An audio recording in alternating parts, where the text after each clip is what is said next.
Hello guys, welcome to our YouTube channel Aditya arts classes में आप सभी का स्वागत है। सो गाइस, फाइनली आप लोगों के लिए आज क्लास 12वीं ज्योग्राफी का टॉप सेलेक्टेड ज्योग्राफी का ऑब्जेक्टिव क्वेश्चन लेकर के आया हूं, जो आपके आने वाले एग्जाम के दृष्टिकोण से काफ़ी आपको हेल्पफुल होने वाला है इस वीडियो से। इसलिए इस वीडियो को आप लोग शुरू से अंत तक जरूर वॉच करेंगे, जिससे आपको काफ़ी हेल्प मिले। ठीक है, यानी कि टॉप सेलेक्टेड है ऑब्जेक्टिव क्वेश्चन जो आपके एग्जाम के दृष्टिकोण से काफ़ी इंपॉर्टेंट है, मोस्ट वीवीआई क्वेश्चन सब हैं।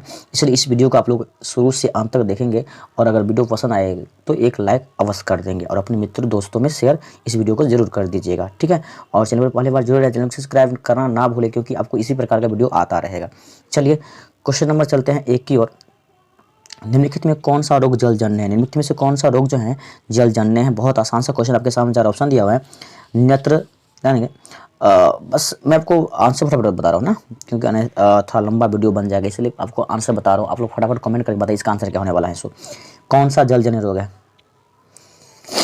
क्या अतिसार? चलिए ठीक है, अच्छी बात है। क्वेश्चन में चलते हैं 2 पे। भारत का अधिकांश विदेशी व्यापार होता है। भारत का अधिकांश विदेशी व्यापार होता है स्थल और समुद्र द्वारा, समुद्र और वायु द्वारा, स्थल और वायु द्वारा, समुद्र द्वारा। 2 का आंसर क्या हो जाएगा बच्चे? यानी कि भारत का अधिकांश विदेशी व्यापार होता है किधर से? तो समुद्र और वायु द्वारा। कहाँ? समुद्र और वायु, यानी कि ख द राइट आंसर। चलिए क्वेश्चन में चलते हैं 3 की ओर। निम्नलिखित में किस वर्ष में पहला रेडियो कार्यक्रम प्रसारित हुआ था? निम्नलिखित में से किस वर्ष में पहला रेडियो कार्यक्रम प्रसारित हुआ था, वो आपको बतानी है। 3 का आंसर क्या हो जाएगा? बहुत आसान सा क्वेश्चन, यानी 1911, 1936, 1927, 1923। तो हो जाएगा 1923, यानी कि 1923 में पहला रेडियो कार्यक्रम का प्रसारण किया गया था। चलिए अच्छी बात है। चलते क्वेश्चन नंबर 4 की ओर। निम्नलिखित में कौन स्थलबद्ध पोताश्रय है? निम्नलिखित में कौन स्थलबद्ध पोताश्रय है, आपको बतानी है। विशाखापट्टनम, मुंबई, हल्दिया, एन्नौर। 4 का आंसर क्या हो जाएगा? तो विशाखापट्टनम हो जाएगा। ठीक है, यानी कि ये द राइट आंसर। चलते हैं क्वेश्चन नंबर 5 की ओर। इंदिरा गांधी नहर कमान क्षेत्र में सतत पोषणीय विकास के लिए निम्नलिखित में से कौन सा सबसे महत्वपूर्ण कारक है? 5 का आंसर आपको बताना है। इंदिरा गांधी नहर कमान क्षेत्र में सतत पोषणीय विकास के लिए निम्नलिखित में से कौन सबसे महत्वपूर्ण कारक है? तो 5 का आंसर क्या हो जाएगा? यानी कि परितंत्र विकास। क्या हो जाएगा? परितंत्र विकास, यानी कि क द राइट आंसर। चलते हैं क्वेश्चन नंबर 6 की ओर। ITDP है। ITDP क्या है? समन्वित पर्यटन विकास प्रोग्राम, समन्वित जनजातीय विकास प्रोग्राम, समन्वित यात्रा विकास प्रोग्राम। क्या हो जाएगा? 6 का आंसर क्या हो जाएगा, बता दीजिए। 6 का हो जाएगा, यानी कि ख। क्या हो जाएगा? ख। 7 नंबर क्वेश्चन। निम्नलिखित में से कौन सा चीनी का दूसरा सबसे बड़ा उत्पादक है? महाराष्ट्र, उत्तर प्रदेश, बिहार, तमिलनाडु। तो आपको हो जाएगा उत्तर प्रदेश दूसरा, यानी कि पहला बार कौन है? तो महाराष्ट्र है। ठीक है, दूसरा पे तमिलनाडु।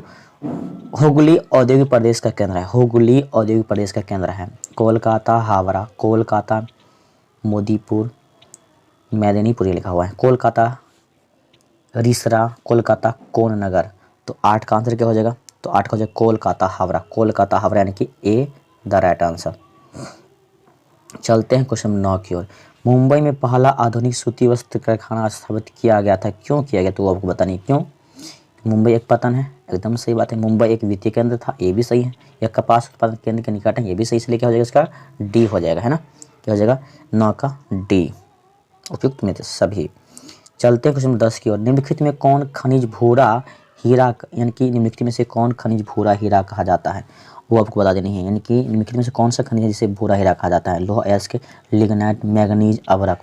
10 का आंसर क्या हो जाएगा? तो लिग्नाइट। क्या, यानी कि ख द राइट आंसर। चलते हैं क्वेश्चन 11 की ओर। निम्नलिखित दक्षिण भारतीय राज्यों में से किस राज्य में भूमजल उपयोग 0 यानी कि प्रतिशत में इसके कुल भूमजल का संभाव्य से ज़्यादा है?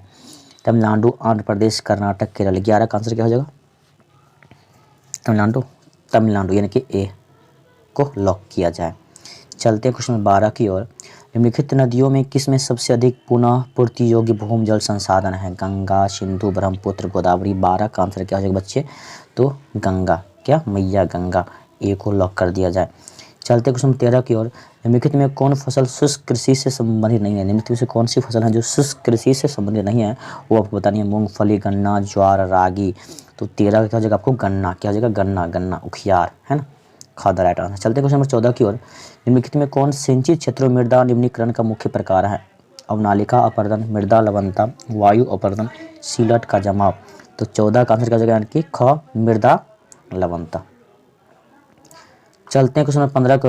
निम्नलिखित में से कौन अम्ल वर्षा का कारण है? निम्नलिखित में कौन अम्ल वर्षा का कारण है?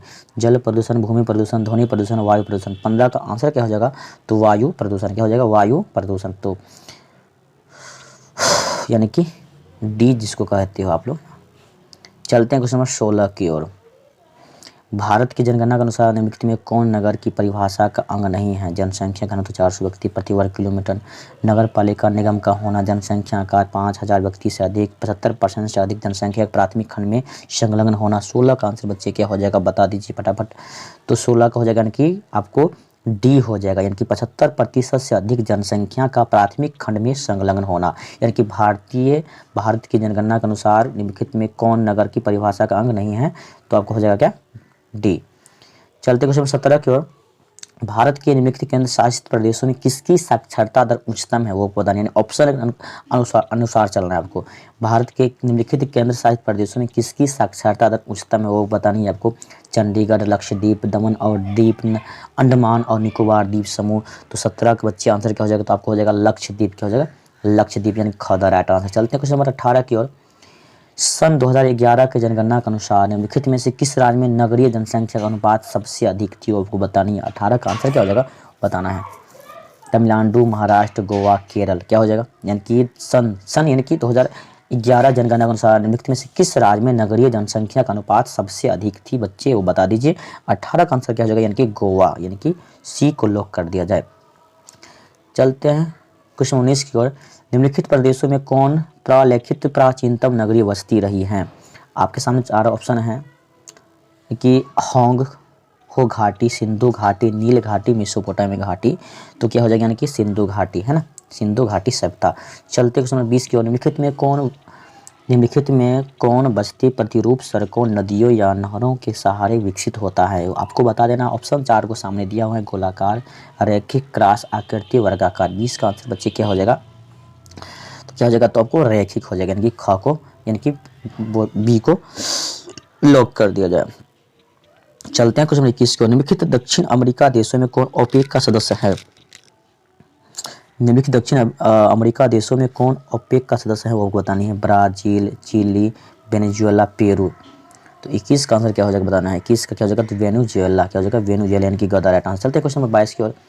निम्नलिखित महाद्वीपों में किसमें विश्व व्यापार का सर्वाधिक प्रभाव होता है? एशिया, उत्तरी अमेरिका, यूरोप, अफ्रीका। 22 का आंसर क्या हो जाएगा बच्चे, तो उत्तरी अमेरिका। क्या, उत्तरी अमेरिका, यानी कि खदा राइट आंसर। चलते हैं क्वेश्चन नंबर 23 की ओर। चैनल टनल जोड़ता है लंदन को बर्लिन से, बर्लिन को पेरिस से, पेरिस को लंदन से। क्या हो जाएगा 23 के बच्चे, 23 का आंसर क्या हो जाएगा आपको, ग, यानी कि पेरिस को लंदन से।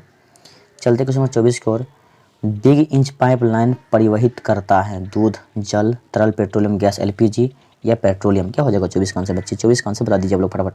यानी कि बिग इंच पाइपलाइन के द्वारा, तो पेट्रोलियम का, है ना, क्या, तो पेट्रोलियम। तो डी द राइट आंसर। चलते क्वेश्चन नंबर 25 की ओर। रेल मार्ग के जाल का सघनतम घनत्व किधर है, किस देश में है? ब्राजील में, संयुक्त राज्य अमेरिका में, कनाडा में, रूस में। क्या, कहाँ है, यानी कि रेल मार्ग के जाल का सघनतम घनत्व कहाँ है? तो 25 का आंसर क्या हो जाएगा आपको, ख, यानी कि संयुक्त राज्य अमेरिका। चलते हैं क्वेश्चन नंबर 26 की ओर। निम्नलिखित में कौन द्वितीय क्रियाकलाप नहीं है? लौह प्रगलन, वस्त्र निर्माण, मछली पकड़ना, टोकरी बनाना। यानी कि द्वितीय क्रियाकलाप नहीं कहते हैं ना, वो आपको ध्यान देना है ना। तो आपके सामने 4 ऑप्शन दिया हुआ है ना, फटाफट आप लोग कमेंट कर सकते हैं इसका आंसर क्या हो जाएगा। तो मछली पकड़ना नहीं है। क्या है, मछली पकड़ना द्वितीय क्रियाकलाप नहीं है। चलते हैं, तो कौन है, तो प्राथमिक है। निम्नलिखित में कौन उद्योग दूसरों उद्योग के लिए कच्चा माल तैयार करते हैं? सबको पता है इसका आंसर, सभी बच्चों को पता है इसका आंसर। बहुत आसान सा क्वेश्चन है। निम्नलिखित में कौन उद्योग दूसरे उद्योग के लिए कच्चा माल तैयार करता है? कुटीर उद्योग, आधारभूत उद्योग, छोटे पैमाने के उद्योग, स्वच्छंद उद्योग। क्या हो जाएगा बच्चे, आसान सा क्वेश्चन है, जवाब दे सकते हैं। क्या हो जाएगा 27 का, तो आधार, यानी कि डिपेंड हो जाना, यानी कि आधारभूत उद्योग। चलते क्वेश्चन 28 की ओर। रसदार फलों की कृषि संबंधित है। रसदार फलों की कृषि संबंधित है मिश्रित कृषि से, रोपण कृषि से, भूमध्य सागरीय कृषि से, सहकारी कृषि से। तो 28 क्या हो जाएगा आंसर, रसदार फलों की कृषि संबंधित है, तो आपको भूमध्य सागरीय कृषि से, सीधा राइट आंसर। चलते हैं क्वेश्चन नंबर 29 पे सहकारी कृषि अधिक सफल रही किधर, किस देश में? रूस में, डेनमार्क में, भारत के, नीदरलैंड। सहकारी कृषि 29 का आंसर क्या हो जाएगा? तो डेनमार्क, ख द राइट आंसर। चलते क्वेश्चन नंबर 30 की ओर।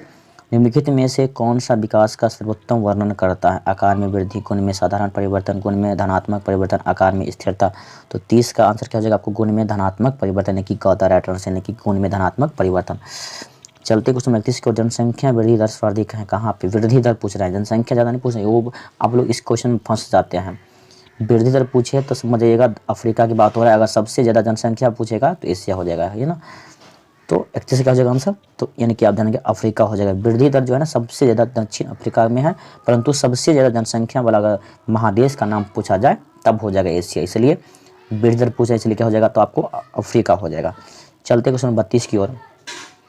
भारत में प्रथम नाभिकीय ऊर्जा परियोजना स्थापित की गई थी, कहाँ पे किया गया था?